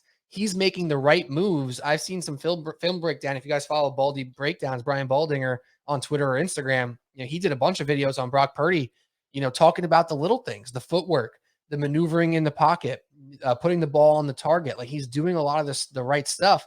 Is it fair to say that he should be in this category by himself that I named shouldn't blow it? because that felt like he's truly a game manager. He's not going to do anything special, but he's not going to mess up. He's going to let his guys cook, and he'll just be along for the ride. But is that not fair to Brock Purdy? I don't know. What do you guys think? I think just off the sample size, like we're still like kind of just in awe of. But for me, it's Kyle Shanahan. The fact that like, imagine if Josh Allen was the quarterback of the 49ers, Kyle Shanahan would probably want to fucking take too many sleeping pills because he needs a quarterback that like you don't think that is that talented to make his point with his offense. Run the football, screens, get guys, open with scheming our wide receivers. Let Debo run the rock. Get Kittle like to the point where they like sometimes target him 7 times a game. Sometimes they target him twice, but he's still like the second best tight end in football. And just have a quarterback that, like you said, shouldn't blow it. But then again, Brock Purdy, like he's making big throws, dude. He has thrown 2 touchdowns or more in every single game, right? Like he's thrown 16 tutties in 7 games so far. Like that can't just be ignored, and we can't just say, "Oh, well, it's McCaffrey, it's Debo, it's the offensive line, it's Kyle Shanahan." I mean, yeah, he deserves a lot of credit, and another test. Like he's got to beat the Cowboys because then, like I said, I think we're going to see the definition of Dak Prescott road game in San Francisco, a team that knocked him out last year. I think we're going to get a really good sense of who Brock Purdy is now that the pressure was on him last week, right? I mean, I don't know if anybody really thought Seattle could have won that game. They took their swings though. They did take their swings, and Purdy lead at half. Yeah. I mean, dude, and he wasn't just throwing the ball short too either. Like I just talked about Kyle Shanahan's system, but like he had 11 yards per attempt. He was throwing the ball. They were taking deep shots, and he was dropping some fucking dimes into the bucket. Completed 18 passes for 332 yards, and he was throwing the ball down the field. For me, it's like, okay, but I keep asking myself every week, can we see it again? Can we see it again? And he keeps doing it. I don't know how many more times I have to see it to be like, wow, this kid's like the best, the next Tom Brady. He's the best thing since Tom Brady, Mr. Irrelevant to franchise quarterback of one of the best teams in football and a Super Bowl contender every year. I don't know how many more times I need to see it, but like it's getting to the point where I don't need to see it too many more times. He's fucking good. I kind of agree, man. It's so crazy. I will add this. It's really, really nice to see Christian McCaffrey's talents matter. And you're seeing how nice it is to have a receiver. I don't even want to say like a good receiving back. He's a wide receiver when he needs to be.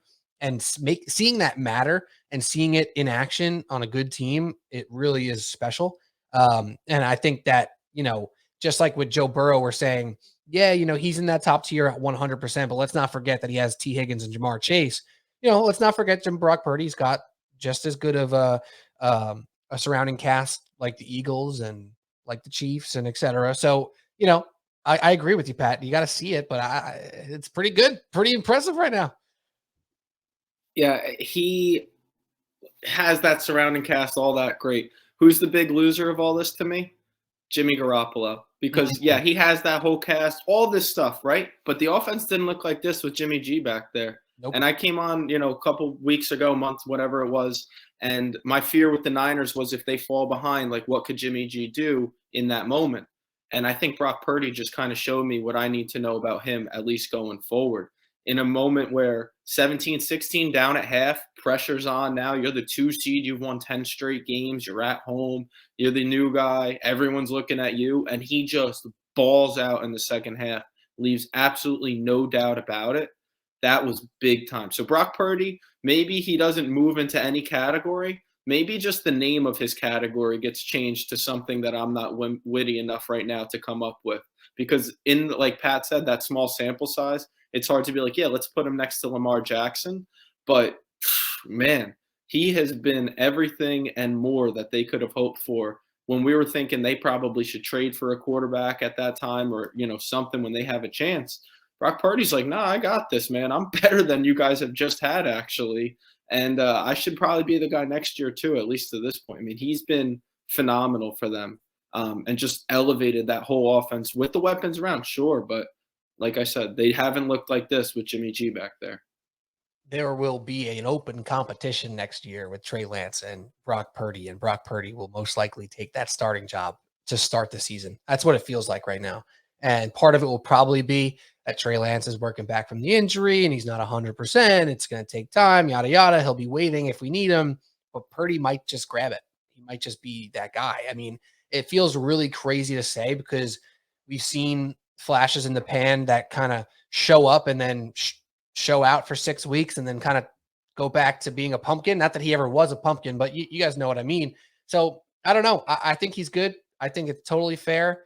I don't know what the name of the category should be either, Cody. Maybe it's just like, all right, like that. Maybe that's his category. All right, here we go. Here we go, boy. Hey now. Yeah. That's it. Hey now, let's wait and see what happens. You rub your hands together and say, let's see what we see here. So, well, I'll tell you this much. Dan Quinn, I think, is the X factor in this Cowboys-Niners game because there was a couple of times, if we're going to point out a weakness about Brock Purdy, other than saying, okay, well, he's got McCaffrey and Debo and Kittle. There was a couple of times in that Seattle game where they got to him with the pressure, with the blitz, and he immediately wants to roll out of the pocket, kind of Zach Wilson-esque. But obviously, then he has good decision making. He can make a throw or throw it away. He threw there was 2 drives where it wasn't there, and he just threw it away immediately, which was like, oh, wow, it was pretty nice. But it was the fact that as soon as he felt the pressure, he was so eager to get out of the pocket. So I'm really, really intrigued to see what kind of blitz packages Danny Quinn can scheme up against them to get Parsons, making him feel really uncomfortable, to get Dorrance Armstrong coming up the middle, because they're not going to get a lot of edge pressure with Trent Williams, who's probably the best offensive lineman in football. But if they can get it up the middle, or if they can get some stunts going where they throw off Purdy's timing or throw off what he's seeing, at the line of scrimmage, we're really going to see, what his makeup looks like. So even though, the Niners should still win the game because I think their defense is going to slow down Dallas, if they need points and they need them in pressure situations, again, I just said, how much more do I need to see of Brock Purdy? I need to see some more against the Cowboys defense and what Dan Quinn's going to bring. Right. Because wouldn't it feel like something that we've seen before if Brock Purdy gets strip sacked for a touchdown and throws 2 picks in this game against a really good Dallas defense? Like, that's not out of the realm of the possibility. And I think that's a method for the Cowboys to steal this one. Maybe it won't be Dak Prescott. And I think the spread is telling us everything we need to know. It's 3.5 right now. It's 3.5. It's not 6.5. It's not 7.5. It's not 9.5 or 10 like it was against Seattle. This Dallas team is real. They've been good all year. Their defense has been good all year. This is a test. This is real right here for Brock Purdy. So for all this fun we're having with how surprisingly good he's been, he could be not surprisingly bad. He could be very possible with the pressure that Dallas can create. Real quick, because I know we've been going long already here, but Geno Smith deserves some credit, right? He's in the might blow it category because he threw 11 picks this year, but he also threw 30 touchdowns, which was the 4th most in the league. And he lets it rip. He can hit deep shots with the best of them. He can make some plays. He might blow it, and he has, and he didn't make it. He lost to a better team in the Niners, but he deserves a little shout, and that's all I got for him. Let's do really, really quick, though. Really, really quick. Just run through these games, just like 30 seconds on each of them here. Let's start off with Saturday, Jaguars Chiefs. The spread is opened at 10. I see it down to 8 right now. Any leans in that line, Cody? Yeah, I'd lean Jags because the Chiefs usually don't cover those big spreads, even in a moment like where you've got the young quarterback in Trevor. Like I said, I expect some fireworks in that game, so maybe the over. Don't know what the line is. I'd guess off the top of my head like 52.5-ish. 53. Good job. So, yeah, you might get the over in that game, but I would lean Jags to cover that big spread. Yeah, it feels like an underdog spot. Feels like it. And everything Cody said is right. Like, the Chiefs usually don't cover the big spread at home, even though they're not really ever in jeopardy of winning a game like this. I don't think they will be. They were up 20-0 against Jacksonville when they played them in the regular season earlier this year, and they only ended up winning by 10. And the spread in that game was 9.5. So they covered by a point, or half a point. I don't think I can bet the Jaguars in this one, which, again, I think I've bet more underdogs this year than I ever have in my life. But if we're just talking straight up spread, I'm probably taking the Chiefs, just because I think I don't think we're going to see all the first half of Trevor Lawrence. We're not going to see all the second half. We're going to see some in between. He's going to make some mistakes. I think he is. I don't think he's capable of playing a perfect game on the road in Arrowhead. So if I'm taking this line, I'm taking Kansas City, even though, again, they usually don't cover the big spread. Yeah, and I think what makes me nervous about taking the Chiefs is that they're begging you to tease this down to -2, right? Like, you got the Eagles at 7.5 and the Chiefs at 8, and they're both on Saturday. Sign me up for Chiefs -2 and Eagles -1.5. Now, that seems too easy, right? That's a Mark Shanlugan. How does this one lose? And then somehow, the Chiefs win by 1 and the Giants beat the Eagles. It's like, what just happened, right? So that spread makes me a little bit nervous. There's no real spread of cash right now. I think 5% more cash on the Jaguars than tickets. So, take that for what it's worth. We'll see what happens. It's only Tuesday as we're recording this. So a lot of line movement and money movement to come later in the week. Giants. Trevor's never lost on Saturday, though. That's never true. Yeah. Never lost on Saturday. That's going to end. Chiefs money line. I don't give them any chance in hell to beat Mahomes in Kansas City. Never. I don't lost. think they'll win either. Never lost. All right, second game, Giants at Eagles, opened at 7.5, currently still 7.5. We talked about this kind of a lot already. I know Cody and I are definitely not taking Eagles -7.5. However, that teaser is so damn sweet. Pat, what are you feeling? What are you thinking about when you're looking at this line? Oh, man.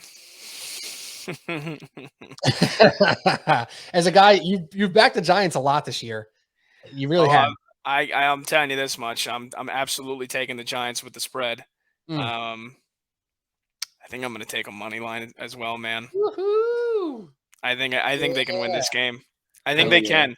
I think they can. And this is not, again, it's important to separate your takes and wanting to be right with your wallet.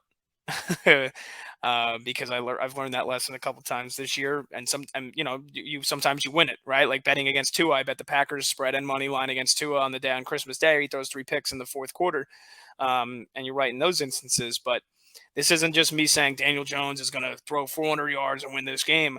I think the Giants' defense, their pass rush has gotten so much better. The fact that they are as healthy as they've been all year, they basically have a blank injury report. Adory's back. That's going to help covering A.J. Brown. I think they're going to have a similar game plan to trying to stop A.J. Brown like they did with Justin Jefferson. And then it's going to be up to the pass rush. It's going to be, again, they've got 2 All-Pros in the O-line. Philly does. Cody was saying Lane Johnson's banged up. It's on Azeez Ojulari. It's on Kayvon. It's on Leo to get pressure on Hurts when they try to throw the football and make life difficult. I think they can do that. I think the secondary can hold up and limit the big shots. I think they can limit the Eagles to 3 or 4 field goals in this game, and I think the Giants can walk out of here with a 23-20 win at the Link on Saturday night. So definitely take them with the spread. Woohoo! Ooh, I love it. I love it. Yeah, definitely won't be betting this game in any way. There's just too much vested interest to have to throw money as well. If I'm trying to go unbiased, I do think the spread's a little bit high at 7.5. I find it odd that it hasn't moved down even a little bit because I did see that like 80% of the tickets were on the Giants, which as a Giants fan, I hate to see.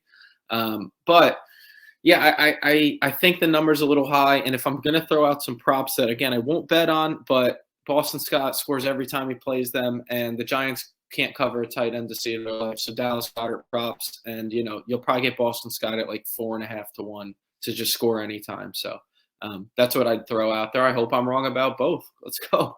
Yeah, I'm so excited. I'm going to be with 3 friends on Saturday night, 2 of which are Giants fan, including myself, and 2 of which are Eagles fans. So it's going to be fun. I'm very, very pumped about that.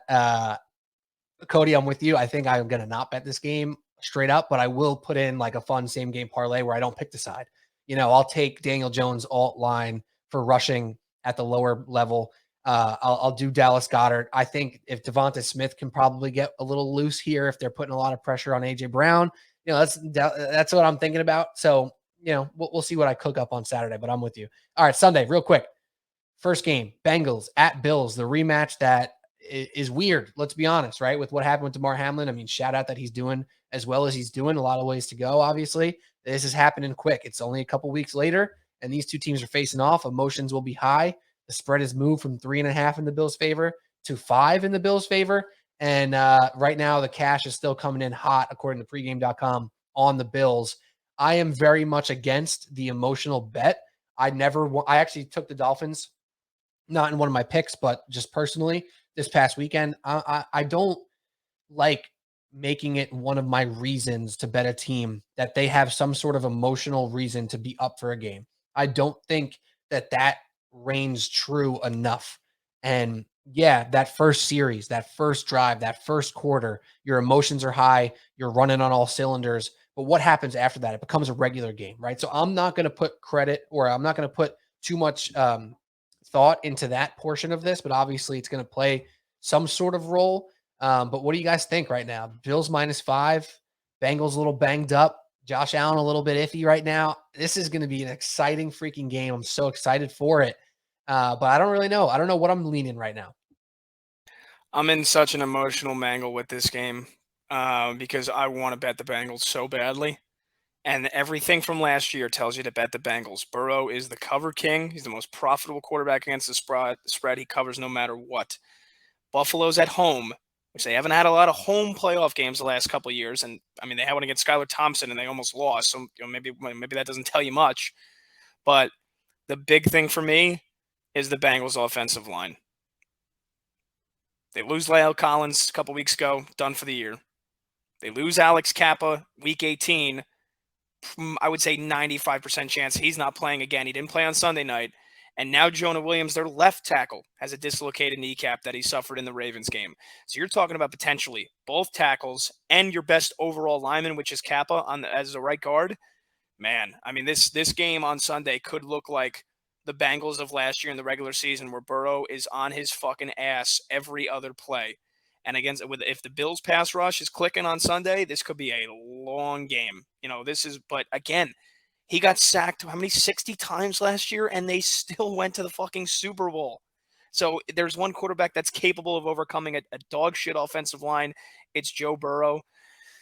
But man, I don't think it, unless Jonah Williams plays and Alex Kappa somehow plays, again, they're missing their three best linemen, both tackles. Burrow's going to be under pressure all day long. And I still think maybe the 5 is worth taking. But, I'm starting to think more like, we talk about betting the underdog with the spread and sprinkle on the money line. I might have to just bet Buffalo -5 and sprinkle Buffalo -9.5 as well, because I think this game could get ugly. But then again, it should have been ugly every game last year in the playoffs, and they went to the Super Bowl. Yeah, that's crazy. It's funny how on the fence you are. I shouldn't bet. You just talked yourself into each side like 3 different ways, and I don't blame you, because I think this is the toughest one to bet on this week because of how hard it is to bet against Joe Burrow. Yet I do slightly lean towards the Bills. I think they move on.